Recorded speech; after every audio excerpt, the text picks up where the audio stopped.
15ാം വർഷത്തിന്റെ നിറവിലാണ് മലബാറിന്റെ IT സ്വപ്നങ്ങളുടെ തിലകക്കുറിയായ ഗവൺമെന്റ് സൈബർ പാർക്ക്.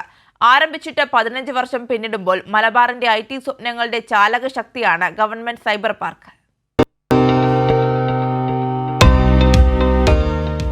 നിലവിൽ 5 ഏക്കറിലുള്ള പ്രത്യേക സാമ്പത്തിക മേഖലയിലെ സഹ്യ കെട്ടിടത്തിൽ 82 IT കമ്പനികളും സെസ്സിതര മേഖലയിൽ 22 സ്റ്റാർട്ടപ്പ് കമ്പനികളുമായാണ് സൈബർ പാർക്ക് പ്രവർത്തിക്കുന്നത്. 2009 ജനുവരി 28-ൽ 42.5 ഏക്കറിലാണ് സൈബർ പാർക്ക് ആരംഭിച്ചത്.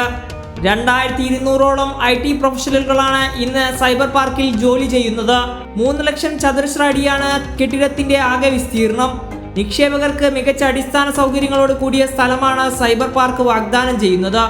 പാർക്കിന്റെ 180 കിലോമീറ്റർ ചുറ്റളവിൽ 4 അന്താരാഷ്ട്ര വിമാനത്താവളങ്ങൾ സ്ഥിതി ചെയ്യുന്നുണ്ട്. Football turf, badminton court, basketball കോർട്ടും എന്നിവയും ബൈക്ക്, കാറ് എന്നിവയ്ക്കായി EV ചാർജിംഗ് സ്റ്റേഷനും ഇവിടെയുണ്ട്. ആധുനിക മാലിന്യ സംസ്കരണ സംവിധാനവും 5 ലക്ഷം ലിറ്റർ ശുദ്ധജല സംഭരണി എന്നിവയും പാർക്കിന്റെ ഭാഗമായി സ്ഥാപിച്ചു. രണ്ടാമത്തെ IT കെട്ടിടം നിർമ്മിക്കുന്നതിനുള്ള പ്രാരംഭ നടപടി ഇതിനോടകം ആരംഭിച്ചിട്ടുണ്ട്. കോഴിക്കോടിന്റെ സാംസ്കാരിക തനിമയും ഗൾഫ് രാജ്യങ്ങളുമായുള്ള അടുത്ത ബന്ധവും മികച്ച IT മേഖലയായി മാറാനുള്ള സാധ്യത കൂട്ടുകയാണ്. 6 വരി ദേശീയപാതയുടെ നിർമ്മാണം പൂർത്തിയാകുന്നതോടെ ഏറ്റവും അധികം ഗതാഗത സൗകര്യമുള്ള IT പാർക്കായി കോഴിക്കോട് സൈബർ പാർക്ക് മാറും. സിയാർ ഷംസുദ്ദീൻ, കൈരളി ന്യൂസ്, കോഴിക്കോട്.